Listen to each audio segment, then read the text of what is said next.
발빠른 강남 다주택자 집 팔아 강릉 제주도 땅 샀다가 오늘의 주제입니다. 발빠른 강남 다주택자들이 소유한 일부 집을 팔고 강릉과 제주도 땅을 샀다는 뉴스가 나왔네요. 2달 정도 전에 아파트 투자의 종말이라는 주제로 포스팅을 했는데요. 연장선의 기사가 될 것으로 보입니다. 오늘 기사를 보니 강남 아파트 물량이 쌓이고 있다는 소식도 들립니다. 무주택자라서 좋은 조건으로 분양을 받는다면 아파트에 투자하셔도 되나, 다주택자라면 보유세와 양도세 중과로 인해서 아파트 투자는 힘들어 보이는 것이 사실입니다. 토지 투자에 대한 경매 뉴스가 다루어지면 그 지역의 가격 상승을 예측을 할 수 있는데요. 2013년도 제주도 토지 가격 상승 초기에 뉴스가 많이 나왔던 것으로 기억합니다. 이번 뉴스도 그런 의미에서 봐야 할 것 같습니다. 요즘 관심을 가지고 있는 지역 중에 하나가 강릉인데요. 감정가의 3배 이상에서 강릉 토지가 낙찰되었다고 합니다.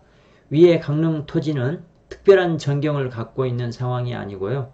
그냥 논인데 3배의 가격으로 낙찰되었다는 것은 강릉 토지 시장의 미래를 밝게 보이게 하는 이유입니다. 서울 강남구 공인중개사의 말에 따르면 강남의 다주택자들이 보유한 아파트 중에 일부를 매도하고 땅에 투자를 하고 있다고 합니다. 투자를 하는 사람들은 지속적으로 투자를 하기 마련인데요. 아파트로 대표되는 주택에 투자하는 사람들이 주식 투자를 하기에는 쉽지 않습니다. 결국은 부동산 투자 중에서 선택하게 되는데요. 상가 투자와 토지 투자가 남게 됩니다. 상가 투자도 요즘 상당히 어렵습니다. 언택트 시대로 인해서 온라인 시장은 지속적으로 성장하고 있는 상황이고요. 상가로 대표되는 오프라인 시장은 고전을 면치 못하고 있습니다. 특수상권의 상가를 제외하면 높은 수익률을 기대하기 어려운 상황입니다. 상가 투자는 아파트 투자보다 더 위험해 보인다는 것이 개인적인 견해입니다. 결국에 남게 되는 것이 토지 투자 시장입니다. 토지 투자 시장의 장점은 보유세에 대한 부담이 없다는 것입니다. 아파트는 매매가와 공시지가와 차이가 얼마 나지 않기 때문에 보유세에 대한 부담이 상당합니다. 그러나 토지는 공시지가가 실제 거래가에 비해 10분의 1밖에 안 되는 경우가 많아서 보유세 부담이 거의 없는 상황입니다. 아파트와 달리 정부가 개입해서 토지 공시지가를 올리는 것도 상당히 어렵습니다. 토지는 각각의 상황에 따라서 가격이 천차만별일 수가 있기 때문에 옆 토지가 높은 가격에 거래가 되었다 하더라도 주변 가격 전체 공시지가를 올릴 수가 없습니다. 그리고 대부분 토지는 현지 농사하는 분들이 가지고 있기 때문에 토지에 대한 세금을 올려서 세금 압박을 주는 것은 거의 불가능합니다. 아파트 보유세가 급격히 높아지는 시점에서 보유세의 부담이 거의 없는 토지 투자는 장기간 투자에 유리합니다. 성공적으로 투자하신 분들, 그런 분들 보면 주식 투자든 뭐든 장기 투자가 대세죠. 단기로 보고 이렇게 이익을 보는 거는 쉽지 않은 투자입니다. 양도세 측면에서 살펴보면 다주택자들의 경우 양도세가 급격히 올라갔는데요. 토지 양도세는 변화가 없습니다. 이미 최대한 오를 대로 오른 상황이라서 앞으로도 큰 변화가 없을 것으로 예상합니다. 2020년 9월 21일과 23일에 진행된 공매 입찰에서 감정가 1억 3,600만원 정도의 농지가 감정가의 3배 이상의 가격으로 낙찰되었다고 합니다. 낙찰가도 놀랍지만 응찰자가 14명이나 된다는 것도 놀랍습니다. 강릉 토지 시장은 호재가 많습니다. 서울 양양간 고속도로 개통과 강릉역 KTX 개통이 대표적인 호재입니다. 그렇더라도 평범한 농지 물건에 많은 응찰자들이 몰리고 높은 가격에 낙찰되는 일은 흔하지 않은 일입니다.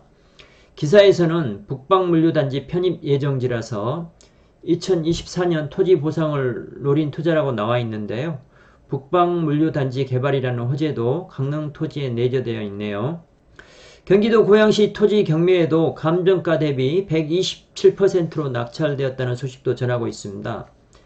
이건 3기 신도시 개발과 연계되어 있습니다. 일반적으로 토지 투자는 시간이 많이 걸리는데요. 보상과 연계되면 비교적 빠른 시간 내에 수익을 볼 수 있습니다. 고양시권은 내년 보상을 예상하고 있네요. 2013년부터 2017년까지 가장 뜨거웠던 토지 시장이 제주도입니다. 최근에는 주춤한 상태인데요. 사드로 인해서 중국 관광객이 줄어들고 제주 제2공항도 지속적으로 미뤄지다 보니 제주도 토지 시장의 상승률은 전국에서 최하위를 기록할 정도로 저조한 상황이라서 경매 시장에서도 유찰되는 경우가 많았습니다. 그러나 제주 제2공항 결정이 얼마 안 남은 시점에서 경매 시장에서 바닥을 찍었다는 지표들이 나오고 있습니다. 이번 제주도 토지권은 13명이 공동 투자를 한 것으로 나오는데요. 모두 서울 거주자들이라고 합니다.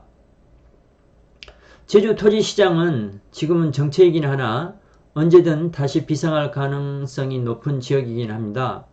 코로나로 인해서 반사 이익을 가장 많이 본 지역 중에 하나가 제주도입니다. 해외여행이 불가능해진 상황에서 해외여행 수요가 제주도로 많이 몰렸습니다. 물론 제주도 관광시장도 코로나의 여파로 안 좋은 것은 사실이나 다른 지역에 비하면 선방하고 있는 것입니다. 초중고 조기 유학생들도 한국으로 많이 들어왔는데요. 제주국제학교로 많은 학생들이 입학을 해서 제주국제학교로 많은 학생들이 입학을 해서 대정읍의 인구가 증가하는 결과를 가져왔습니다. 위 사진은 36억 3,700만원에 낙찰된 문화시설의 모습입니다. 공동투자라서 개인당 많은 금액을 투자한 것은 아니지만 단일 낙찰가로는 상당한 액수입니다. 제주도 토지시장에 대한 미래를 낙관적으로 예측하지 않았다면 36억 원이 넘는 돈을 제주도에 투자하기는 쉽지 않을 것으로 예상합니다. 또 다른 경매 물건의 최저가가 25억 원이 넘는 물건이었는데요. 낙찰이 되었네요. 응찰자들은 7명이나 되었습니다. 경매 전문가에 따르면 25억 원이 넘는 지방의 큰 물건에 7명이나 응찰을 하는 것은 상당히 드문 일이라고 합니다. 주택 규제가 늘면서 토지 투자에 대한 수요가 생긴 것으로 보입니다.